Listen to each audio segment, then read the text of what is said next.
نحمده ونصلي على رسوله الكريم أما بعد فأعوذ بالله من الشيطان الرجيم بسم الله الرحمن الرحيم رب اشرح لي صدري ويسر لي أمري واحلل عقدة من لساني يفقهوا قولي۔ سب سے پہلے ان طالبات کو، ان خواتین کو مبارکباد پیش کرتی ہوں جن کی زندگی میں آج یہ لمحہ آیا ہے کہ اللہ سبحانہ وتعالیٰ کا کلام یعنی قرآن مجید انہوں نے مکمل کر لیا ہے۔ اس کے ساتھ ہی ان کی استاد کو بھی مبارکباد پیش کرتی ہوں اور اللہ تعالیٰ سے دعا کرتی ہوں کہ اللہ تعالیٰ ان کی کوششوں کو کامیاب فرمائے اور اس میں برکت پیدا کرے۔ حقیقت یہ ہے کہ قرآن پاک وہ نعمت ہے کہ جس کے مقابل اور کوئی چیز نہیں۔ اللہ سبحانہ وتعالیٰ فرماتے ہیں قُلْ بِفَضْلِ اللَّهِ وَبِرَحْمَتِهِ فَبِذَلِكَ فَلْيَفْرَحُوا هُوَ خَيْرٌ مِّمَّا يَجْمَعُونَ۔ کہہ دیجئے کہ اللہ تعالیٰ کے فضل اور اس کی رحمت کے ساتھ انہیں چاہیے کہ خوش ہو جائے، یعنی اس نعمت کے ملنے پر خوش ہو جائے۔ اللہ سبحانہ وتعالیٰ فرماتے ہیں إِنَّ هَذَا الْقُرْآنَ يَهْدِي لِلَّتِي هِيَ أَقْوَمُ۔ سورۃ بنی اسرائیل کی آیت نمبر 9 ہے کہ حقیقت یہ ہے کہ یہ قرآن وہ راہ دکھاتا ہے جو بالکل سیدھی ہے، جو بالکل درست ہے، کیونکہ اللہ تعالیٰ نے ہمیں صراط مستقیم کی ایک طرف دعا مانگنے کو کہا۔ سورۃ الفاتحہ میں ہم دن میں کئی بار اللہ تعالیٰ سے دعا کرتے ہیں کہ اہدنا الصراط المستقیم، یا اللہ تو ہمیں سیدھا راستہ دکھا۔ تو اللہ سبحانہ وتعالیٰ اس قرآن کی شکل میں ہمیں سیدھا راستہ عطا فرماتے ہیں، اور کیا فرماتے ہیں ان ھذا القرآن یہدی للتی ہی اقوم۔ سیدھا راستہ چاہیے تو اس قرآن کو مضبوط پکڑ لو۔ اسی لیے اس سے پیچھے والی آیت آپ دیکھیں کہ واعتصموا بحبل اللہ جمیعا ولا تفرقوا، اور سب مل کر اللہ کی رسی کو مضبوط پکڑ لو اور تفرقے میں نہ پڑو۔ گویا سیدھے راستے کے لیے کیا ضروری ہے؟ اس قرآن کو مضبوطی سے پکڑ لیا جائے، اور مضبوطی سے پکڑنے کا مطلب صرف اتنا ہی نہیں کہ اس کو نیچے نہ گرنے دیا جائے، اس کا مطلب یہ بھی ہے کہ اس کو صرف بند کر کے نہ رکھ چھوڑا جائے بلکہ اس کو پڑھا جائے، اور صرف پڑھا ہی نہ جائے بلکہ اس کو سمجھا جائے، صرف سمجھ کے ہی نہ رکھ چھوڑا جائے، اس پر عمل کیا جائے، اور صرف خود ہی نہ عمل کر کے اپنے لیے جنت نہ کمائی جائے، اس کو آگے پہنچایا جائے، آگے پھیلایا جائے، دوسروں تک پہنچایا جائے۔ جیسے کہ اس آیت میں آپ دیکھ رہے ہیں فَذَكِّرْ بِالْقُرْآنِ مَن يَخَافُ وَعِيدِ، بس تم اس قرآن کے ذریعے ہر اس شخص کو نصیحت کرو جو میری تنبیہ سے ڈرتا ہو، یعنی جس کے دل میں بھی خدا کا خوف ہے، جس کے اندر بھی آخرت کا خوف ہے، جس کو بھی یہ احساس ہے کہ اس نے پلٹ کر واپس جانا ہے، تو اس کے لیے کیا ہے کہ اس کو اس قرآن کے ذریعے نصیحت کرو۔ آپ دیکھیں نصیحت کا مطلب کیا ہوتا ہے؟ خیر خواہی۔ تذکیر کا کیا مطلب ہوتا ہے؟ یاد دہانی۔ ہر انسان جو دوسرے کی خیر خواہی چاہتا ہے، دوسرے کی بھلائی چاہتا ہے، وہ اس کو ضرور اچھی نصیحت کرتا ہے۔ ایک مسلمان کا دوسرے مسلمان پر کیا حق ہے کہ اس کی خیر خواہی کی جائے؟ جیسا کہ ایک حدیث میں آتا ہے الدین النصیحہ، دین نصیحت کا نام ہے۔ نصیحت کیا؟ خیر خواہی کا نام ہے۔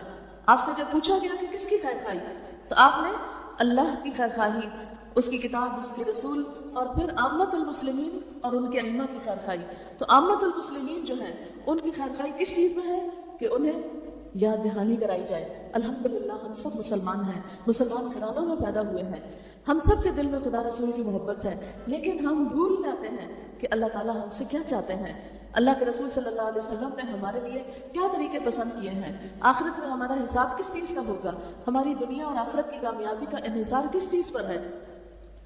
اس کے لیے ہمیں بار بار قرآن کی طرف رجوع کرنا پڑتا ہے، اور اسی کے لیے لفظ تذکیر استعمال ہوتا ہے، فذکر یعنی یاد دہانی کراؤ۔ ہم بھول جاتے ہیں، یعنی قرآن پاک صرف ایک دفعہ پڑھ لینے کی چیز نہیں۔ عام طور پر کیا ہوتا ہے، جب بچے ناظرہ پڑھتے ہیں کہتے ہیں ختم کر لیا، ختم کر کے بند کیا اور رکھ دیا، اور پھر جو دنیا کی پڑھائیوں میں لگے بھول گئے۔ نہیں، اس طرح پڑھنا بھی، اور دوسری طرف خاص طور پر بار بار اس کتاب کے مطابق اپنے عمل کا جائزہ لینا جو ہے وہ بے حد ضروری ہے۔ اس لیے آج کی اس مجلس کے حوالے سے میں نے چند آیات جو سلیکٹ کی ہیں وہ سورۃ فاطر کی آیات ہیں۔ ان الذین یتلون کتاب اللہ واقاموا الصلاۃ وانفقوا مما رزقناہم سرا وعلانیۃ یرجون تجارۃ لن تبور۔ بے شک وہ لوگ جو اللہ کی کتاب کی تلاوت کرتے ہیں، بے شک وہ لوگ جو اللہ کی کتاب پڑھتے ہیں، واقاموا الصلاۃ اور نماز قائم کرتے ہیں، یعنی ایک طرف قرآن ان کے ہاتھ میں ہے، دوسری طرف نمازوں کا اہتمام ہے۔ وَأَنفَقُوا مِمَّا رَزَقْنَاهُمْ سِرًّا وَعَلَانِيَةً، اور اس میں سے جو ہم نے انہیں رزق عطا کیا ہے پوشیدہ اور کھلے خرچ کرتے ہیں، یعنی اللہ کی راہ میں اپنا مال لگاتے ہیں۔ یرجون تجارتا لن تبور، وہ ایسی تجارت کی توقع رکھتے ہیں جس میں ہرگز خسارہ نہیں، جس میں بالکل نقصان نہیں۔ ہم سب کیا چاہتے ہیں کہ ہم نقصان سے بچ جائیں، ہمیں خسارہ نہ ہو، ہمارا وقت ضائع نہ ہو، ہماری نمازیں ضائع نہ ہو، ہماری نیکیاں ضائع نہ ہو، اسی طرح ہم جہاں مال لگائیں وہاں سے ہمیں فائدہ حاصل ہو۔ تو اس کے لیے اللہ سبحانہ وتعالیٰ نے طریقہ بتا دیا کہ تم اگر ایک ایسی تجارت چاہتے ہو کہ جس میں کوئی نقصان نہ ہو تو اس کے لیے یہ 3 کام اپنی زندگی کا ایک لازمی حصہ بنا لو۔ کون سے؟ یتلون کتاب اللہ، اللہ کی کتاب کی تلاوت، دن میں بھی اور رات کی گھڑیوں میں بھی، نماز کے اندر بھی اور نماز کے علاوہ بھی، کھلے بھی اور چھپے بھی، ہر حال میں، یعنی تمہارے ساتھ ہی قرآن ہو۔ دوسری طرف اقام الصلاۃ، صرف ہم قرآن ہی کے پڑھنے پڑھانے والے نہ ہوں، ہماری نمازیں بھی درست ہوں۔ اقام الصلاۃ میں نماز کی درستگی مراد ہے، نماز کی پابندی کے علاوہ نماز کی درستگی بھی، درستگی میں صرف اس کے الفاظ کی درستگی نہیں، اس کے طریقہ کار کی درستگی بھی اس میں شامل ہو جاتی ہے، اس میں وقت کی پابندی بھی آتی ہے۔ وَأَقَامُوا الصَّلَاةَ وَأَنفَقُوا مِمَّا رَزَقْنَاهُمْ، اور جو ہم نے ان کو رزق دیا ہے اس میں سے وہ خرچ بھی کریں، یعنی ایک طرف پڑھنے پڑھانے کا کام، دوسری طرف عبادت، اور تیسری طرف خدمت خلق۔ انفقوا مما رزقناہم، جو رزق ہم نے ان کو دیا اس میں سے خرچ کریں، اور خرچ کیسا؟ سرا و علانیتاً، چھپا کے بھی اور علانیہ طور پر بھی، ظاہراً بھی۔ اب آپ دیکھیں، کیا ہم یہ 3 شرائط پوری کرتے ہیں؟ کیا ہم تلاوت کتاب کا حق ادا کرتے ہیں؟ کیا ہم تلاوت کی کیئر کرتے ہیں؟ کیونکہ تلاوت صرف اتنا ہی نہیں کہ غلط سلط آپ پڑھ لیں، نہیں، الذین آتیناہم الکتاب یتلونہ حق تلاوتہ اولئک یؤمنون بہ، وہ لوگ کہ جن کو ہم نے کتاب دی وہ اس کو اس طرح پڑھتے ہیں جیسے پڑھنے کا حق ہے، یہی لوگ دراصل اس پر ایمان لاتے ہیں، یعنی کتاب کا حق ادا کرنے والے ہی اس پر ایمان لانے والے ہیں، یعنی اس کو صحیح پڑھنے والے ہی اس کا حق ادا کرنے والے ہیں، اور حق ادا کرنے والے ہی اس پر ایمان لانے والے ہیں۔ اب کتاب کا حق کیا ہے؟ نبی صلی اللہ علیہ وسلم جب اس کو پڑھتے تھے تو کیسے پڑھتے تھے؟ اس کے حق 2 طرح سے آپ جانیں، یعنی تلاوت کا حق جو ہے، یعنی اس کی ریڈنگ کا جو حق ہے، نمبر 1 یہ ہے زبر، زیر، پیش، شد، مد، جزم، یہ جتنی بھی حرکات ہیں ان سب کا صحیح حق دیا جائے، یعنی زبر کو آپ مد بنا دیں اور مد کو آپ زبر کر دیں، کھڑی زیر کو کھڑی زبر پڑھ دیں اور الٹی پیش کو آپ زیر سے بدل دیں، یہ تبدیلی نہیں کر سکتے ہم اپنی مرضی سے، کیونکہ ان حرکات میں تبدیلی سے معنی بدل جاتا ہے۔ مثلا آمنو اور آمنو میں فرق صرف زبر اور زیر کا ہے، لیکن بہت بڑا فرق ہو جاتا ہے۔ آمنو کا مطلب ہوتا ہے وہ ایمان لائے، اور آمنو کا مطلب ہے ایمان لے آؤ، ہو گیا نا فرق؟ ایمان لے آؤ اور ایمان لے آئے، دونوں میں فرق ہو گیا، فرق ہے زبر اور زیر کا۔ قرآن کا مطلب بدل جاتا ہے اگر ہم زبر زیر میں غلطی کرتے ہیں۔ اس کی بہت سی مثالیں، اس وقت اتنا وقت نہیں کہ میں لمبی چوڑی مثالوں سے آپ کو بات سمجھاؤں۔ تو تلاوت کے حق میں پہلی چیز کیا ہے کہ جب پڑھیں تو ہماری عام غلطی پاکستانی لوگوں کے قرآن پڑھنے کی کیا ہوتی ہے کہ وہ زبر جہاں پڑھنی ہوتی ہے وہاں کڑی زبر پڑھ جاتے ہیں، جہاں لمبا نہیں کرنا ہوتا وہاں لمبا کر جاتے ہیں، اور جہاں لمبا کرنا ہوتا ہے وہاں اس کو چھوٹا پڑھ جاتے ہیں۔ اور دوسری چیز جو ہے وہ حروف کے صحیح مخارج ادا کرنا ہے، یعنی اپنی حد تک کوشش کرنی چاہیے، کیونکہ قرآن عربی زبان میں نازل ہوا ہے تو عربی انداز اور عربی لہجہ بھی اختیار کرنا چاہیے۔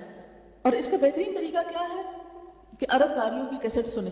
پہلے زمانے میں تو لوگوں کے لیے مشکل تھا کہ کسی دوسرے ملک میں رہتے ہوئے ایک عرب ملک میں جائیں اور وہاں کسی عرب استاد کے پاس بیٹھ کے عربی لہجہ اختیار کریں۔ آج کے دور میں تو الحمدللہ یہ چیز مشکل نہیں رہی، گھر گھر میں قرآن کی کیسٹ سنی چاہیے۔ آپ دیکھیں کہ ہم میں سے کوئی گھر ایسا نہیں جس میں گانوں کی کیسٹیں نہ ہو، کوئی گاڑی ایسی نہیں نظر آتی کہ جہاں پر گانوں کی کیسٹیں نہ ہو۔ اب بچہ بچہ جو ہے وہ گانوں کا شدائی ہے، ہمارے بچے بچے کو یہ تو پتہ چل گیا کہ روح کی غذا موسیقی ہے، لیکن یہ پتا کیوں نہیں کہ روح کی غذا قرآن کی تلاوت میں ہے۔ تلاوت قرآن روح کی غذا ہے، جو اللہ نے اصل غذا رکھی ہے وہ چھوڑ کے ہم اور چیزوں کے پیچھے لگے ہوئے ہیں۔ تو ہمیں اپنے بچوں کو، اپنے گھر والوں کو متبادل دینا ہے، آلٹرنیٹ دینا ہے، جو موسیقی روح کی غذا بنائی ہوئی ہے اس کے بدلے میں دوسری کیسٹوں سے ریپلیس کرنا ہے۔ قرآن پاک کی خوبصورت قراءات جو ہے ان کا ذوق پیدا کریں اپنے گھروں کے اندر، اپنے بچوں کے اندر۔ جہاں وہ اپنا لگاتے ہیں وہاں آپ صبح فجر کے وقت ان کے اٹھنے سے پہلے قرآن پاک کی تلاوت گھر میں لگائیں، اس طرح پورے گھر میں تلاوت گونجے کہ ساروں کے کان میں پڑ جائے۔ یہ ماں ہی کرتی ہے نا، ماں نہیں کرے گی تو کون کرے گا؟ یہ ماں کی ذمہ داری ہے کہ خوبصورت تلاوت سے گھر کو روشن کریں۔ اگر خود نہیں بھی پڑھنا آتا تو سنیں۔ اگر ہم گرمیوں میں ایک سوٹ کم خریدیں تو ایک پورا قرآن کا سیٹ ہم خرید سکتے ہیں، کوئی بات نہیں، 2-3 جوڑوں میں بھی گزارا ہو سکتا ہے۔ میں قدرت اللہ شہاب کی ایک کہانی پڑھ رہی تھی، ماں جی، تو اس میں انہوں نے اپنی ماں کا لکھا ہوا تھا کہ ان کے پاس زندگی میں صرف 3 جوڑے ہوتے تھے. ایک جوڑا وہ پہنتی تھی، ایک دھو کے تکیے کے نیچے رکھ دیتی تھی کہ استری ہو جائے، تیسرا جو ہوتا تھا وہ دھونے کے لیے تیار ہوتا تھا، میلا جو اتارا ہوتا تھا، اور اگر کبھی چوتھا ان کا اضافہ ہو جاتا تو وہ اس میں سے پھر ایک کسی کو صدقہ کر دیتی تھی، کسی اور کو دے ڈالتی تھی. وہ کہتے ہیں کہ ساری زندگی انہوں نے سوٹ کیس بنایا ہی نہیں، انہیں ضرورت ہی نہیں پڑی سوٹ کیس کی، گزر گئی نا ان کی زندگی بھی. اور بچے ایسے تو نہیں تھے کہ قابل نہیں تھے، بہت قابل بچے پیدا کیے. تو ایسا نہیں ہے کہ عورت کے اندر اگر سادگی ہوگی تو بچے جو ہیں وہ بگڑ جائیں گے، یا بچے جو ہیں ان کے اندر کوئی قابلیت نہیں ہوگی. تو بات یہ ہے کہ اگر ہم اپنا ایک سوٹ کم کر دیں اور اس کے بدلے میں قرآن پاک کی تلاوت کا، مثلاً قاری سعد الغامدی، قاری مشاری راشد، قاری حذیفی، قاری العجمی، اتنی خوبصورت قرأتیں ہیں ان کی کہ اگر ایک سیٹ ہو شروع سے چلانا شروع کریں، آخر تک ختم کر لیں، جب وہ پورا ہو جائے سال 6 مہینے میں پھر ایک اور لے آئیں، پھر ایک اور لے آئیں. قرآن پاک کے تو جتنے نسخے ہو گھر میں اتنے ہی کم ہیں، اس میں جتنی بھی ورائٹی ہو کم ہے. لیکن اپنے گھر والوں کو، اپنے بچوں کو، اپنے دوستوں کو آلٹرنیٹ دیں، متبادل دیں، روح کی حقیقی غذا دیں، تاکہ ان کے بے قرار روحوں کو قرار آ جائے، بے سکون دلوں کو سکون آ جائے. لہذا ان الذین یتلون کتاب اللہ، یقیناً وہ لوگ جو کتاب اللہ کی تلاوت کرتے ہیں، اگر صحیح نہیں پڑھنا آتا تو سن سن کے ٹھیک کر لیں. بعض اوقات بڑے ہو جاتے ہیں نا انسان کو شرم آتی ہے ان کو کہ اب کس کے پاس جائیں، کوئی کہے گا اتنی بڑی ہوگی اور ابھی قرآن نہیں ٹھیک پڑھنا آتا. ڈر کے مارے کسی کو سناتے نہیں، شرم کے مارے کسی کو بتاتے نہیں. کوئی بات نہیں، خود سن سن کے اپنے آپ کو درست کریں. ایک چیز اگر آپ کئی دفعہ سنیں گے تو آپ کی ٹھیک ہو جائے گی. ہمارے پاس ایک بچی آئی جس کو بالکل الف بے نہیں آتی تھی، اس نے قرآن پاک کا قاعدہ پڑھنا شروع کیا، اس کے ساتھ سورۃ البقرہ کو 250 دفعہ سنا. اس نے ایک دفعہ پڑھتی پورا ختم کر لیتی، پھر لگ جاتی، پھر لگ جاتی. اب اتنا خوبصورت قرآن پڑھتی ہے کہ اچھے بھلے پڑھے لکھے لوگ بھی اس طرح نہ پڑھ سکیں. کیا ہے؟ چند مہینے کی پریکٹس ہے. کر کے تو دیکھیں، لگا کے تو دیکھیں. جب کچن میں کام کرتے ہیں اس وقت لگا لیں، جب ڈسٹنگ کر رہے ہوتے ہیں اس وقت گھر میں لگا لیں. دن میں کتنے گھنٹے ایسے ہوتے ہیں جب ماں اکیلے گھر میں کام کر رہی ہوتی ہے، کوئی بوریت بھی نہیں ہوگی، شیطان بھی پاس نہیں پھٹکے گا، گھر میں رحمت اور برکت بھی ہوگی، اور قرآن کی اصلاح بھی ہوگی. آپ کو جو غلط پڑھنا ہے وہ صحیح بھی ہو جائے گا. ایک استاد آپ کو گھر کے اندر مل جائے گا. ایک بچہ کیسے بولنا سیکھتا ہے؟ سن سن کے بولنا سیکھتا ہے. قرآن کو بھی خوب سنیے، اتنا سنیے، اتنا سنیے کہ دلوں کے اندر اتر جائے. کیونکہ وہ دل جس کے اندر قرآن نہیں، اجڑے ہوئے گھر کی طرح ہے، ویران گھر ہے، ڈپریشن کا مارا ہے، بے سکون دل ہے. لیکن جس دل میں قرآن آ جاتا ہے پھر بڑے سے بڑا غم بھی اس شخص کو پریشان نہیں کرتا، پھر بڑے سے بڑی تکلیف بھی اس کے لیے ہلکی ہو جاتی ہے، کیونکہ اس کا رب اس کے ساتھ ہے، اس کا کلام اس کے اندر ہے. اس دل کے اندر ایمان خوبصورتی سے اپنے قدم جما لیتا ہے. صحابہ کرام کے ایمان کا حال قرآن نے یہی بیان کیا. ولیکن حبب الیکم الایمان وزینہ فی قلوبکم، اس نے ایمان کو تمہارے دلوں کے لیے محبوب کر دیا اور اسے تمہارے دلوں میں سجا دیا. زینہ فی قلوبکم، ایمان دل میں جب سج جاتا ہے، جب خوبصورتی کے ساتھ ڈیکوریٹ ہو جاتا ہے تو پھر کسی اور چیز کے لیے اس میں جگہ نہیں رہتی، نہ حسد، نہ بخل، نہ کسی کی نفرت، اور نہ کسی سے بدگمانی، اور نہ ہی کچھ اور، اس لیے کہ وہاں تو کچھ اور سجا ہوا ہے. ایمان سجا ہوا ہے، ایمان دل کو لگ گیا ہے، اس نے اپنا ڈیرا جما لیا ہے. لہذا دلوں کے اندر ایک اور ہی حسن پیدا ہو جاتا ہے. دل جب خوبصورت ہوتا ہے تو انسان کی گفتگو بھی خوبصورت ہونے لگتی ہے. جب دل خوبصورت ہوتا ہے تو معاملہ بھی خوبصورت ہونے لگتا ہے. اگر دل میں بدگمانی اور حسد بھرا ہوا ہو تو معاملہ کبھی ٹھیک نہیں ہو سکتا. تو یہ اسی وقت ہو سکتا ہے جب قرآن دلوں کے اندر اترتا ہے اور ایمان دلوں کے اندر قدم جماتا ہے. تو ان الذین یتلون کتاب اللہ واقاموا الصلاۃ، اقاموا الصلاۃ میں بھی آپ دیکھیں کہ نبی صلی اللہ علیہ وسلم صرف 5 نمازیں نہیں پڑھتے تھے. ہمارے لیے تو 5 نمازیں بھاری ہیں. آپ 5 نمازوں کے علاوہ تہجد میں آدھی آدھی رات کھڑے رہتے تھے، اتنا کھڑے رہتے تھے کہ آپ کے قدم سوج جاتے تھے. ایک ایک رکعت میں بعد کا سورۃ البقرہ، آل عمران اور النساء تک پڑھ جاتے تھے. اور پھر صرف تہجد کی نماز نہیں، پھر عشاء کی نماز، چاشت کی نماز، پھر اسی طرح جمعے کے دن جمعے کی نماز. پھر کوئی مشکل آتی، تکلیف آتی، سورج گرہن ہوتا، چاند گرہن ہوتا تو فوراً نماز. بارش نہ برستی، قحط سالی ہوتی تو نماز، بارش زیادہ برس جاتی تو نماز. پھر اسی طرح اگر بادل اور آندھی آتی تو نماز، کوئی فوت ہو جاتا تو نماز، خوشی کا موقع ہوتا نماز، عیدین کے موقع پہ نماز، ہر موقع پہ. حدیث میں آتا ہے اذا حزبہ امر فزع الی الصلاۃ، جب آپ کو کوئی چیز غمگین کر دی فوراً نماز کی طرف بڑھ دی. سب سے پہلے نماز کا سہارا لیتے کیونکہ اللہ کا حکم یہی ہے واستعینوا بالصبر والصلاۃ، کہ مدد مانگو صبر اور نماز کے ساتھ. آج ہم انسانوں پر ڈیپینڈ کرتے ہیں انسانوں کا سہارا لیتے ہیں، لیکن نبی صلی اللہ علیہ وسلم کا طریقہ کیا تھا؟ ہر چیز میں اللہ سے مدد، اور اللہ سے مدد میں سب سے پہلی چیز نماز، خوشی میں بھی نماز، غم میں بھی نماز، شکرانے کی بھی نماز، حاجت کی بھی نماز، کوئی مشکل پیش آتی، کوئی مشورہ لینا ہوتا تو اللہ سے لیتے، استخارے کی نماز، کتنی نمازیں ہیں جو آپ صلی اللہ علیہ وسلم پڑھتے تھے۔ اس لیے ان الذین یتلون کتاب اللہ واقاموا الصلاۃ وانفقوا مما رزقناہم سرا وعلانیہ، اور وہ خرچ کریں اللہ کے راستے میں جو ہم نے ان کو رزق دیا ہے۔ یہ رزق ہے نا اللہ کا ہے، مال اللہ کا ہے، اولاد اللہ کی ہے۔ ہم عام طور پر کیا کہتے رہتے ہیں؟ میرا بچہ، میری بچی، لیکن آپ نے بزرگوں سے سنا ہوگا وہ ہمیشہ کیا کہتے ہیں؟ اللہ کا مال، اللہ کی امانت۔ وہ ان چیزوں کو اپنا نہیں کہتے۔ جب ہم ان چیزوں کو اپنی ملکیت بنا لیتے ہیں نا، پھر جب ہاتھ سے جاتی ہے تو ہمیں دکھ بھی بڑا ہوتا ہے کہ میری چیز چلی گئی۔ لیکن جب کہتے ہیں نا اللہ کا مال، تو جب اللہ کا مال تھا، جیسے صحابیہ نے حضرت ام سلیم کے بارے میں آتا ہے کہ جب ان کا بیٹا فوت ہو گیا تو انہوں نے اپنے شوہر کو کس طرح اطلاع دی، کیسے بتایا؟ کسی کی امانت اگر تمہیں دینی پڑے تو کیسے دو گے؟ تو اس نے کہا کہ خوشی سے دوں گا۔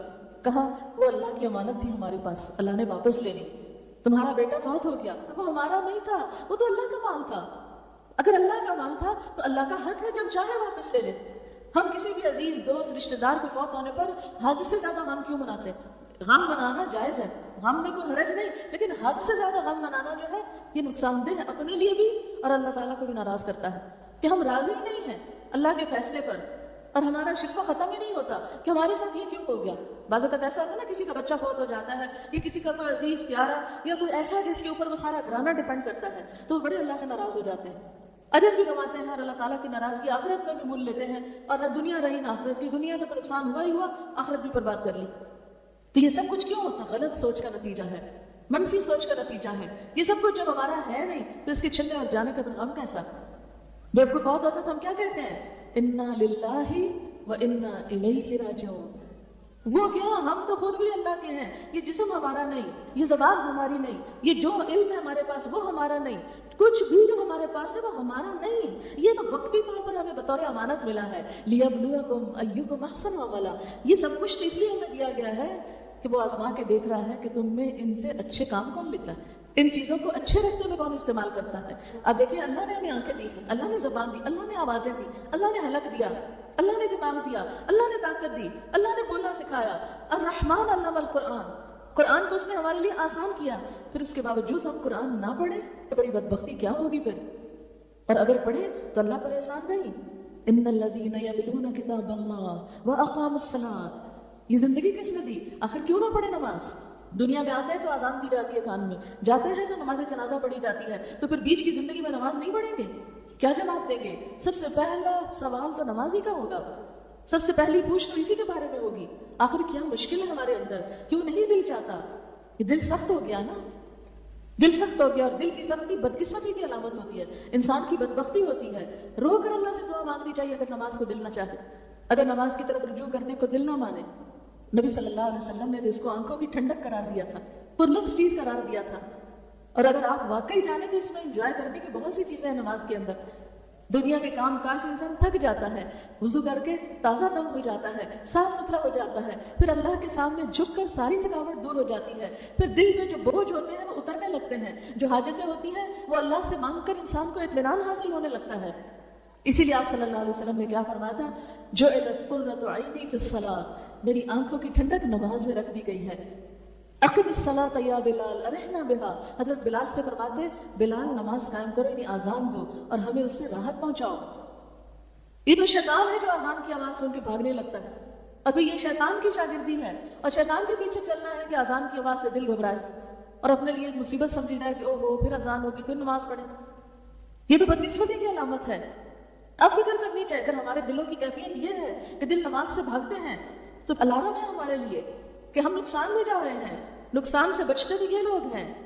ان الذین یتلون کتاب اللہ واقاموا الصلاۃ وانفقوا مما رزقناہم سرا وعلانیۃ یرجون تجارۃ لن تبور، یہ ہے جو تجارت کے امیدوار ہے جس میں ہرگز خسارہ نہ ہوگا، جس میں کوئی نقصان نہیں، جس میں کوئی پریشانی کی بات نہیں، جس میں کسی بھی قسم کا کوئی بھی انسان کا نقصان نہ ہوگا۔ جو وقت اس کے پڑھنے میں لگاؤ گے، جو صلاحیت اس میں خرچ کرو گے، جو ٹائم اس میں لگاؤ گے، جو مال اپنا اللہ کے راستے میں لگاؤ گے، اس کے بدلے میں کہیں بھی کوئی نقصان نہ ہوگا۔ آپ صلی اللہ علیہ وسلم کو سب سے زیادہ جو چیز پسند تھی وہ کسی کو کچھ دینا تھا، کبھی آپ ہدیے کے نام پہ دیتے، کبھی آپ عطیے کے نام پہ دیتے، کبھی آپ ہبہ کے نام پہ دیتے، کبھی آپ صدقے کے نام پہ دیتے، کبھی آپ زکوٰۃ کے نام پہ دیتے. ہر موقع پر آپ دینے ہی والے تھے. آپ نے فرمایا کہ دینے والا ہاتھ دینے والے ہاتھ سے بہتر ہے، اوپر والا ہاتھ نیچے والے ہاتھ سے بہتر ہے. یعنی لینے والا جو ہے اس کے مقابلے میں دینے والا جو ہے اس کی زیادہ فضیلت ہے. اب یہ آپ دیکھیے کہ آپ صلی اللہ علیہ وسلم کی زندگی میں کچھ بھی جب ان کے پاس آتا تھا تو وہ ہمیشہ اپنی ذات پر دوسروں کو ترجیح دیتے تھے. اور بعض اوقات اگر کسی سے کوئی چیز خریدتے تھے، یعنی لینا دینا صرف یہ نہیں ہوتا کہ کوئی شادی بیاہ ہو تو آپ کسی کے ساتھ کوئی لینا دینا کر لیں، اس کو تحفہ تحائف دے دیں، یا کوئی حج کر کے آیا ہے تو اس طرح لینا دینا کر لیں جیسے ہم نے عام طور پر لینے دینے کا مطلب سمجھا ہوا ہے. نہیں، جہاں بھی جس کی جو ضرورت ہو، کوئی اپنا ہو یا پرایا ہو، جو انسان کے بس میں، استطاعت میں اور توفیق میں ہو، خواہ وہ کسی کو کھانا کھلانا ہو، یا کسی کو کپڑا پہنانا ہو، یا کسی کی تعلیم کا بندوبست ہو، یا فی سبیل اللہ کوئی کام ہو، اللہ کے دین کی تبلیغ کے لیے ہو، کوئی بھی چیز جو ہو وہ سب اس میں شامل ہو جاتی ہے. اسی لیے ہم دیکھتے ہیں کہ آپ صلی اللہ علیہ وسلم مختلف مواقع پر مختلف طریقوں سے خرچ کرتے تھے. مثلا سب سے زیادہ آپ کی بخشش جو تھی وہ لونڈی غلاموں پر تھی. یعنی جو سب سے زیادہ غریب اور فقیر قسم کے لوگ تھے، جو سب سے زیادہ محتاج لوگ تھے، ان کا آپ بہت زیادہ خیال رکھا کرتے تھے. پھر اسی طرح آپ دیکھتے ہیں کہ آپ صلی اللہ علیہ وسلم جب کسی سے کوئی چیز خریدتے تھے تو اس کو جو بدلے میں قیمت دیتے تھے وہ اس کے حق سے زیادہ دیتے تھے. ہمارا حال کیا ہوتا ہے؟ ہم کم کرا کے اور اس میں بھی خاص طور پر کہاں زیادہ کم کراتے ہیں؟ جو غریب لوگ ہوتے ہیں، جو ریڑھی ٹھیلے والے ہوتے ہیں، انہی سے کم کراتے ہیں. اگر کسی بڑی سے بڑے اسٹور یا دکان میں چلے گئے تو وہاں تو پھر ہم شرما جاتے ہیں کہ وہ کہیں گے اتنے بڑی دکان پہ آئی اور یہ پیسے کم کرا دیں. وہاں تو ہم اپنی شان اور آن کے خلاف سمجھتے ہیں اس بات کو، وہاں تو فخریہ طور پر بھی زیادہ قیمت دے دیتے ہیں. لیکن بچت کہاں کرتے ہیں؟ جمعہ بازار میں. کہ جو بیچارے پہلے ہی غریب ہیں، جن کے پاس پہلے ہی کچھ نہیں ہے، جنہوں نے ساری دیہڑی میں کو 100-200 ہی کمانا ہے، کبھی کسی رکشے پہ بیٹھے یا کسی ٹیکسی پہ بیٹھے تو اس کے ساتھ بہت زیادہ بہت تاؤ کرتے ہیں. اب ایک ٹیکسی چلانے والا سارے دن میں زیادہ زیادہ کیا کما لے گا؟ اس وقت ہمیں اس کا میٹر چلتا دیکھ کے بڑی پریشانی ہوتی ہے کہ ہمارے پیسے زیادہ لگ رہے ہیں، حالانکہ وہی پیسے ہم کہیں بھی ایسے اتنے پیسے تو بچے لیتے ہیں اسکول میں کنٹین کے لیے. اس وقت کوئی پریشانی ہمیں نہیں ہوتی، ہم کہتے ہیں ہمارے اپنے ہیں. نہیں، اصل بات یہ ہے کہ مومن کا جو مال ہے وہ اس کا اپنا نہیں ہے، وہ اس کے پاس اللہ کی امانت ہے، اور اس کو اسے اس جگہ خرچ کرنا ہے جہاں اللہ کی رضا ہے. تو اللہ کی رضا کیا ہے؟ کمزور طبقات کو خرچ کرنے میں. نبی صلی اللہ علیہ وسلم خرید و فروخت میں بڑے آسان تھے. اور جیسے کہ آپ صلی اللہ علیہ وسلم نے فرمایا، کیا میں تمہیں نہ بتاؤں اس شخص کے بارے میں کہ جس پر آگ حرام ہے یا وہ آگ پر حرام ہے، یعنی فائر پروف ہے، اس پہ آگ اثر نہیں کرے گی. کل قریب ہین لین سہل، ہر وہ شخص جو قریب ہے، ہر وہ شخص جو قریب ہے، ہین جو عاجزی کرنے والا ہے، لین نرمی کرنے والا ہے، سہل آسان ہے، یعنی جس سے معاملہ کرنا آسان ہے، مشکل نہیں ہے. اب اس میں آپ دیکھیں کلو قریب جو لوگوں کی اذیتوں اور تکلیفوں کے باوجود ان کے بیچ میں رہتا ہے. ہمارا حال کیا ہوتا ہے؟ ذرا ہمیں کوئی کسی سے اختلاف ہو جائے، ذرا کوئی کسی سے موڈ آف ہو جائے، ذرا کوئی کسی کی بات پسند نہ آئے، کوئی چیز ہماری مرضی کے خلاف جائے تو ہم سب سے پہلے کیا سوچتے ہیں؟ اس سے تو بولنا ہی نہیں، اس سے تو تعلق ہی نہیں قائم رکھنا. بعض اوقات لوگ خون کے رشتے تک کاٹ کے رکھ دیتے ہیں چھوٹی چھوٹی باتوں کے اوپر، چھوٹی چھوٹی مرضی کے خلاف کام ہونے پر. لیکن آپ نے فرمایا وہ مومن زیادہ بہتر ہے جو لوگوں کی طرف سے پہنچنے والی تکلیفوں کے باوجود ان کے بیچ میں گھل مل کے رہتا ہے. یعنی بات بات پہ وہ موڈ آف کر کے ناراض ہو کے کئی دن ایسا نہیں کہ شکل ہی نہیں دکھاتا. بعض لوگوں کی عادت ہوتی ہے چھوٹی سی بات ان کی مرضی کے خلاف ہوئی بس موڈ آف کر لیا، بول چال چھوڑ دی، جا کے کسی اور کمرے میں بیٹھ گئے، کنارہ کشی کر لی کہ میں تو آج کے بعد اس کے گھر نہیں جاؤں گی. یعنی ان کے اندر لوگوں کے قریب آنے کا نہ کوئی شوق ہوتا، نہ ہی ان کو کوئی ڈھنگ آتا، نہ ہی ان کے اندر اخلاق ہوتا. تو کلو قریب ہین کہتے ہیں عاجزی والا. عاجزی کس طرح؟ جیسے عباد الرحمن کی پہلی صفت بتائی گئی، وعباد الرحمن الذین یمشون علی الارض ہونا، اور رحمان کے بندے تو وہ ہوتے ہیں جو زمین پر عاجزی سے چلتے ہیں، نرمی کے ساتھ چلتے ہیں، پاؤں مار مار کے تکبر کے ساتھ نہیں چلتے. تو عاجز مزاج بندہ وہ ہوتا ہے جس کے اندر تکبر نہ ہو، جس کے پاس بہت کچھ بھی ہو مگر وہ اپنے آپ کو بڑی چیز نہ سمجھے. اور آپ دیکھیں گے کہ انسان کی چال جو ہوتی ہے وہ انسان کے اخلاق اور انسان کی شخصیت کو پوری طرح اجاگر کر دیتی ہے. تو اللہ تعالیٰ نے اپنے پیارے بندوں کی صفات میں سے پہلی صفت کیا بتائی کہ ان کی چال میں بھی عاجزی اور نرمی ہوتی ہے. وعباد الرحمن الذین یمشون علی الارض ہونا واذا خاطبهم الجاہلون قالوا سلاما، اور جب ناسمجھ لوگ ان سے بات کرتے ہیں اور کوئی اکھڑ مان کا مظاہرہ کر جاتے ہیں یا بحث مباحثہ شروع کر دیتے ہیں تو وہ جواب میں ان کی سطح پہ نہیں اتر آتے، یعنی بیوقوفوں کے ساتھ بیوقوف نہیں بن جاتے، بلکہ کیا کرتے ہیں؟ وہ اپنے اخلاق پہ قائم رہتے ہیں. وہ کہہ دیتے ہیں اچھا تم کو سلام ہو، ان سے قطع تعلقی بھی نہیں کرتے، لیکن احسن طریقے سے واہجرہم ہجرا جمیلا کا رویہ اختیار کرتے ہیں کہ جس میں الگ ہونے میں بھی ان کی ایک خوبصورتی ہوتی ہے۔ تو کل قریب ہین لین، لین کہتے ہیں نرم مزاج کو، جس کے اندر جھکنا ہو۔ جیسے امام عموماً جب صف بنواتے ہیں تو اس کو کیا کہتے ہیں، لینو فی ایدی اخوانکم، اپنے بھائیوں کے ہاتھوں میں نرم پڑ جاؤ، یعنی صفیں ملانے میں اور صفیں جوڑنے میں تم کیا نہ کرو، اکڑ کا مظاہرہ نہ کرو۔ مسلم کی جو ایک شناخت ہے وہ کیا دی گئی کہ مسلمان ایک عاجز مزاج بندہ ہوتا ہے کہ جس طرف اس کو کوئی موڑے مڑ جاتا ہے، یعنی وہ دوسروں کے آگے اکڑ کا مظاہرہ نہیں کرتا کہ نہیں میں نہ سنوں، میں نہ مانوں، ہاں میں تمہاری طرف توجہ نہ دوں، نہیں، وہ دوسروں کی طرف توجہ دینے والا اور ان کی بات سن لینے والا اور ان کی بات مان لینے والا ہوتا ہے۔ کل قریب ہین لین سہلا، اس کے ساتھ معاملہ کرنا آسان ہوتا ہے، مشکل نہیں ہوتا ہے۔ بعض لوگوں کے ساتھ معاملہ کرنا بہت مشکل ہوتا ہے، کہتے ہیں ڈیفیکلٹ پرسن ہے، بہت ڈیفیکلٹ ہے، ہم نہیں اس سے بات کر سکتے، جاؤ تم ہی اس سے بات کرو، ہماری نہیں وہ سنے گا، ہماری نہیں وہ مانے گا۔ تو یہ جو سختی ہے مزاج کی، یہ انتہائی ناپسندیدہ چیز ہے۔ آپ دیکھیں کہ قرآن پاک سورۃ بنی اسرائیل میں یہ ایک آیت آتی ہے، اس کا مفہوم یہ ہے کہ بعض اوقات جب کوئی رشتہ دار آپ سے کسی ایسی چیز کا تقاضا کرتے ہیں کہ جو آپ کے بس میں نہیں ہوتی ان کو دینی، مثلاً کوئی مال مانگ بیٹھتے ہیں، کوئی قرضہ مانگنے آ جاتے ہیں، فَإِمَّا تُعْرِضَنَّ عَنْهُمْ ابْتِغَاءَ رَبِّكَ فَقُلْ لَهُمْ قَوْلًا مَيْسُورًا، کہ جب تمہیں ان سے اعراض برتنا ہو تو تم کیا کرو کہ ابھی تم اپنے رب کی طرف سے رزق کے تم امیدوار ہو، ابھی تمہارے پاس اتنا نہیں کہ تم دوسروں کو دے سکو، تو پھر کیا کرو، قُلْ لَهُمْ قَوْلًا مَيْسُورًا، ان کے ساتھ آسان بات کرو، ان کے ساتھ نرمی سے بات کرو۔ یعنی مثلاً آپ کے پاس کوئی حاجت لے کر آیا اور آپ کے بس میں نہیں اس کی حاجت پورا کرنا، تو آپ سختی سے مت جھٹکو۔ نبی صلی اللہ علیہ وسلم کی بخشش میں کیا آتا تھا کہ وہ کبھی کسی سوالی کے سوال کو رد نہیں کرتے تھے، نو نہیں کہتے تھے۔ اگر آپ کے اپنے پاس نہیں ہوتا تھا تو کسی سے لے کر دے دیتے تھے۔ بعض اوقات ایسا بھی ہوتا ہے نا کہ کوئی آیا بھوکا ہے، پیاسا ہے، کوئی ضرورت مند ہے، اور آپ کہتے ہیں کہ ہمارے پاس کچھ ہے ہی نہیں کہ ہم تم کو دیں، تو ایسی صورت میں آپ کا طریقہ کیا ہوتا تھا کہ آپ کسی اور سے سفارش کر دیتے تھے، کسی اور سے دلوا دیا کرتے تھے۔ پھر اسی طرح بعض اوقات آپ صلی اللہ علیہ وسلم اگر کسی سے قرضہ لیتے تو واپس دیتے وقت اصل سے زیادہ لوٹاتے تھے، احسان کا رویہ اختیار کرتے تھے۔ اچھا، ہمیں جب کسی کی کوئی چیز لوٹانی پڑے یا واپس کرنی پڑے تو ہم کہتے ہیں کہ ساری نہ ہی جائے، زیادہ نہ کہیں چلی جائے۔ ناپ تول میں کتنا یعنی پیمانہ فرق پھر ہونے لگتا ہے لوگوں کا۔ آپ کسی دکان سے کچھ خریدنے کے لیے جائیں تو ناپ تول میں لوگ کیسی کیسی خرابی کرتے ہیں۔ قرآن پاک میں اللہ تعالیٰ نے کیا فرمایا، وَيْلٌ لِّلْمُطَفِّفِينَ الَّذِينَ إِذَا اكْتَالُوا عَلَى النَّاسِ يَسْتَوْفُونَ وَإِذَا كَالُوهُمْ أَوْ وَّزَنُوهُمْ يُخْسِرُونَ أَلَا يَظُنُّ أُولَٰئِكَ أَنَّهُمْ مَبْعُوثُونَ لِيَوْمٍ عَظِيمٍ يَوْمَ يَقُومُ النَّاسُ لِرَبِّ الْعَالَمِينَ۔ کہ تباہی اور بربادی ہے ڈنڈی مارنے والوں کے لیے، جب وہ لوگوں سے لیتے ہیں تو پورا پورا لیتے ہیں، اپنا حق پورا لیتے ہیں، اور جب ان کو ناپ کے دیتے ہیں یا تول کے دیتے ہیں تو کمی کر کے دیتے ہیں۔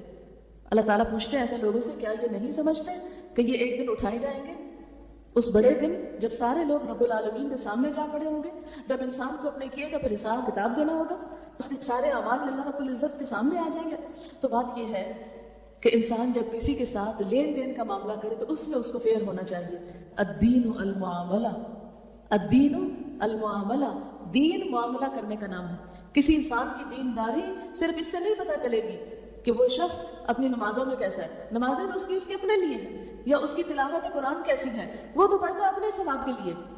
ہاں، یہ جو تیسرا حصہ ہے وَأَنفِقُوا مِمَّا رَزَقْنَاهُمْ سِرًّا وَعَلَانِيَةً، یہ معاملہ کرنے پر مبنی ہے کہ جب کسی کے ساتھ لین دین کا معاملہ کرتا ہے، کسی کی ذات پہ خرچ کرنے کی باری آتی ہے تو اس وقت اس کا رویہ کیا ہوتا ہے۔ تو سب سے بڑھ کر خوبصورت معاملہ رسول اللہ صلی اللہ علیہ وسلم کا معاملہ ہوتا تھا کہ جب دینے کی باری آتی تو ہمیشہ حق سے زیادہ دیتے، لینے کی باری آتی تو اس میں درگزر سے کام لیتے۔ اس لیے ہم دیکھتے ہیں کہ ایک مرتبہ آپ صلی اللہ علیہ وسلم نے حضرت جابر سے اونٹ خریدا۔ آپ نے جب اونٹ خریدا، وہ اونٹ جو تھا وہ بیچارہ چل چل کے سفروں کا مارا ہوا تھا، بڑا ہی درماندہ تھا، اب کوئی اسے خریدنے والا نہیں تھا۔ آپ نے دیکھا کہ جابر کو ضرورت ہے تو آپ نے اس سے کہا کہ تم مجھے بیچ دو۔ آپ نے اس سے اونٹ لے لیا، لیکن ساتھ ہی یہ کہا کہ دیکھو میں اس کی قیمت تمہیں مدینہ پہنچ کے دوں گا، سفر میں معاملہ کیا۔ جب آپ صلی اللہ علیہ وسلم مدینہ پہنچے تو جابر جو تھے وہ آگے، آپ کو محسوس ہو گیا کہ جابر رقم لینے کے لیے آئے، تو آپ نے جابر کو رقم دی، اور جب جابر اٹھ کے جانے لگے تو کہنے لگے جاتے ہوئے اپنا اونٹ بھی ساتھ لیتے جانا، یعنی قیمت بھی دی اور اونٹ بھی ساتھ واپس کر دیا۔ اس سے بڑھ کر خوبصورت معاملہ کسی کا ہو سکتا؟ ہم نے کبھی زندگی میں ایک دفعہ ایسا احسان کسی پر کیا ہو؟ ہم اس اخلاق سے واقف ہی نہیں ہیں جو ہمارے پیارے رسول صلی اللہ علیہ وسلم کا تھا۔ یہی وجہ ہے کہ آج خاندانوں کے اندر، گھرانوں کے اندر، رشتہ داریوں کے اندر، ہمسایوں کے اندر، محلے والوں کے اندر، شہر اور ملک اور ملت اور انسانیت کے اندر وہ محبت اور وہ خیرخواہی کے جذبات ہیں ہی نہیں، اس لیے کہ آپس میں وہ اس طرح کا معاملہ ہی نہیں. ہر ایک کو فکر ہے تو صرف لینے کی، دینے کی نہیں ہے. لیکن یہاں پر اللہ تعالیٰ عقل مند لوگوں کی صفات کیا بتاتے ہیں؟ وَأَنفِقُوا مِمَّا رَزَقْنَاهُمْ سِرًّا وَعَلَانِيَةً يَرْجُونَ تِجَارَةً لَّن تَبُورَ.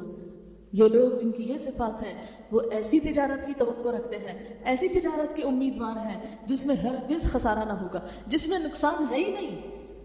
لِيُوَفِّيَهُمْ أُجُورَهُمْ، تاکہ ان کو ان کے اجر پورے کے پورے دے دے. وَيَزِيدَهُمْ مِنْ فَضْلِهِ، اور ان کو اپنے فضل سے زیادہ عطا کرے. یعنی اللہ تعالیٰ ایسے لوگوں کا حق صرف ان کے اعمال کے بدلے کے ہی طور پر نہیں دے گا، بلکہ اللہ تعالیٰ ان کو ان کے کام سے زیادہ بدلہ دے گا. ایک حرف پڑھنے کا ایک گناہ ہی نہیں، ایک حرف پڑھنے پر ایک نیکی نہیں، ایک حرف پڑھنے پہ 10 نیکیاں ملتی ہیں. یزیدہم من فضل، یہ اللہ کا فضل ہے جو اتنی قدردانی کرتا ہے کہ الف لام میم اگر کہے تو 3 نہیں 30 نیکیاں ملتی ہیں. ایک حرف کیا چیز ہے؟ الف کہے، لام کہے، کیا چیز ہے لام؟ کچھ نہیں، لیکن ایک حرف پڑھنے کا اتنا اجر، اتنا ثواب. اور پھر اسی طرح نماز کا بدلہ، پھر اسی طرح مال خرچ کرنے میں تو آپ کو معلوم ہی ہے، ایک کے 10 تو کیا، ایک کے ساتھ 100 گنا تک کا قرآن پاک میں ذکر آتا ہے. لِيُوَفِّيَهُمْ أُجُورَهُمْ، جو انہوں نے کیا وہ تو پورا ہی واپس کرنا ہے، اور صرف اتنا نہیں کرنا کیونکہ وہ تو بادشاہ کائنات ہے، اس کے تو خزانے اتنے وسیع ہیں کہ جس میں کوئی کمی ہے ہی نہیں. اگر وہ ایک پیسہ خرچ کرتا ہے تو اس کو 700 گنا تک بڑھا دیتا ہے. جیسے کہ سورۃ البقرہ میں آتا ہے کہ مثل الذین ينفقون اموالهم فی سبیل اللہ کمثل حبۃ انبتت 7 سنابل فی کل سنبلۃ 100 حبۃ، کہ ان لوگوں کی مثال جو اللہ کے راستے میں اپنا مال خرچ کرتے ہیں ایسے ہی ہے جیسے ایک دانہ ہو، جو دانہ بویا جائے تو اس سے 7 بالیاں ہوتے اور ہر بالی میں 100 دانے ہوں. اور اللہ تعالیٰ جس کے لیے چاہتا ہے اور زیادہ دگنا کر دیتا ہے، اور زیادہ بڑھا دیتا ہے. یعنی مال کا خرچ کرنا صرف ایک کے بدلے ایک نہیں، 10 تو منیمم ہے، اور 700 کا ذکر آتا ہے، اور 700 کے ذکر کے بعد فرمایا جس کے لیے جتنا چاہتا ہے بڑھا دیتا ہے. لِيُوَفِّيَهُمْ أُجُورَهُمْ وَيَزِيدَهُمْ مِنْ فَضْلِهِ، ان کی محنتوں کا صلہ بھی ان کو ملے اور اپنے فضل سے اللہ ان کو اور بھی عطا کرے. إِنَّهُ غَفُورٌ شَكُورٌ، بے شک وہ بخشنے والا بھی ہے، قدردان بھی ہے. یہاں 2 صفات غفور اور شکور بیان ہوئی. غفور کس کے لیے ہے؟ کہ ان کاموں میں کوئی کمی بیشی ہو جائے تو معاف کر دے گا. مثلا قرآن پڑھنے کا ہم 100% حق تو نہیں دے سکتے. اب بچوں سے اگر عادت نہیں، جتنی محنت کریں کچھ نہ کچھ کمی تو نہیں جائے گی نا. اسی طرح معنی سے پڑھنا، سمجھنا، ادھر یاد کرتے ہیں ادھر بھول جاتے ہیں، ادھر پڑھتے ہیں ادھر پڑھاتے ہیں، ادھر کمی بیشی ہو جاتی ہے. نمازوں میں آپ دیکھیے کبھی وضو میں کمی بیشی ہو جاتی ہے، کبھی ہم سے وہ طہارت کا صحیح اہتمام نہیں ہوتا، کبھی اسی طرح نماز پڑھتے ہوئے بھول جاتے ہیں، پتہ نہیں 2 رکعتیں پڑھی ہیں کہ 3 پوری پڑھ لی ہیں، 4 پڑھی ہیں کہ 3 پڑھی ہیں. اکثر وسوسے کا شکار ہو جاتے ہیں. کبھی پڑھ کے شیطان خیال ڈالتا ہے پتہ نہیں تم صحیح طرح پاک بھی تھی کہ نہیں. کبھی لیٹ ہو جاتی ہے نماز، کبھی کسی طرح کبھی کسی طرح. تو اگر ہم نمازوں کو بھی دیکھیں تو دیکھتے ہیں کہ پڑھتے نہیں، اور جو پڑھتے ہیں وہ بھی اس کا پورا حق نہیں ادا کرتے. پھر یہ کہ اگر پاکی بھی پوری ہے، رکعتیں بھی پوری ہیں، تو خشوع و خضوع پتہ نہیں کہاں غائب ہے. تو اللہ تعالیٰ نے تو وعدہ کیا نا ان سے فلاح کا جن کی نمازوں میں خشوع ہے. قد افلح المؤمنون الذین هم فی صلاتهم خاشعون، یقیناً فلاح پا گئے وہ مومن جو اپنی نمازوں میں خشوع اختیار کرتے ہیں، یعنی توجہ سے نمازیں پڑھتے ہیں، عاجزی سے نماز پڑھتے ہیں. اور اس کا بہترین طریقہ کیا ہے کہ نماز میں ادھر ادھر نہ دیکھا جائے. بہت سے لوگ شکایت کرتے ہیں نا نماز میں بڑے وسوسے آتے ہیں، تو اس کا حل کیا ہے؟ سامنے سجدے کی جگہ پر دیکھا جائے. دوسری بات یہ کہ ہلا جلا نہ جائے نماز میں. تیسری بات یہ ہے کہ اس کا معنی آنا چاہیے، جب مطلب نہیں آتا تو پھر بھی انسان کا دھیان نہیں لگتا. چوتھی بات یہ ہے کہ وقت پہ نماز پڑھی جائے. جب آپ دیر کرتے ہیں نا تو پھر جلد بازی کرتے ہیں، کیا ہے اور وقت جا رہا ہے جلدی سے نماز پڑھ لوں، یا یہ بہت تھک کے پڑھتے ہیں تو تب یہ حال ہوتا ہے. افضل وقت میں اول وقت میں نماز پڑھنے کو اسی لیے افضل قرار دیا گیا کہ اس میں انسان کی یکسوئی کا لیول اور اس میں انسان کا خشوع زیادہ ہوتا ہے. اور پھر اسی طرح نماز میں خشوع اس وقت آتا ہے جب ویسے بھی زندگی کے اندر خشوع ہو. وَإِنَّهَا لَكَبِيرَةٌ إِلَّا عَلَى الْخَاشِعِينَ، یہ نماز بڑی بھاری ہے، بڑی مشکل ہے، مگر خشوع کرنے والوں پہ، عاجزی کرنے والوں پہ، دب جانے والوں پہ یہ نہیں بھاری. جن کی اپنے اندر عاجزی ہے، جو دن میں کئی بار پکارتے ہیں اللہ اکبر اللہ اکبر، وہ اپنے آپ کو باقی چھوٹا سمجھتے ہیں، وہ صرف اللہ کو بڑا سمجھتے ہیں. اور جو اپنے آپ کو بڑا سمجھتے ہیں پھر وہ اللہ کی بڑائی کے تو کھوکھلے نعرے لگاتے رہتے ہیں. تو یہ جس کے اندر عاجزی ہوگی نا، جس کا دل جھکا ہوا ہے، جس کی سوچ کے اندر ایک ہمبلنس ہے، جو دوسروں کو اپنی ذات پہ ترجیح دیتا ہے، تو پھر اس کی نماز میں بھی وہی رنگ آتا ہے، نماز میں بھی ویسا ہی اثر آتا ہے، نماز میں بھی ویسا ہی لطف آتا ہے. کیونکہ نماز کیا ہے؟ ساری زندگی کا آئینہ ہی تو ہے. نماز میں کون سے خیال آتے ہیں؟ نماز میں کیا باتیں یاد آتی ہیں جو ہماری زندگی سے متعلق ہوتی ہیں، جو ہم کرتے رہتے ہیں، جو ہم نے کرنی ہوتی ہیں. تو اگر ہم عام زندگی میں اچھے کام کر رہے ہوں تو پھر یہ کیسے ہو سکتا ہے کہ نماز پہ کھڑے ہو کر ہمیں اچھے خیال نہ آئے، یا یہ ہے کہ پھر نماز میں دل ہی نہ لگے یا اس میں یکسوئی نہ ہو. تو یہ نماز تو ایک آئینہ ہے جو ہمیں دکھاتی ہے کہ تم کر کیا رہے، تمہاری عملی زندگی کیا ہے. تو اس لیے لِيُوَفِّيَهُمْ أُجُورَهُمْ وَيَزِيدَهُمْ مِنْ فَضْلِهِ إِنَّهُ غَفُورٌ بخشش فرمانے والا، معاف کر دینے والا، کمی کو تاہی کو. اسی طرح رزق خرچ کرنے میں بھی اب دیکھیں جیسے ہمارے اوپر زکوٰۃ فرض ہے، کیا ہم یقینی طور پہ کہہ سکتے ہیں کہ ہم نے جو زکوٰۃ تھی اس کا حق ادا کر دیا؟ دیکھ کے بھی لگتا ہے کہ حق نہیں ادا ہوا، کہیں کوئی کمی نہ رہ گئی ہو، کہیں کوئی بھول نہ ہو گئی ہو، کہیں کوئی ایسی چیز نہ ہو جو میرے علم میں ہی نہ ہو، ابھی پتہ ہی نہ چلی ہو کہ مجھے یہ بھی کرنی چاہیے تھی.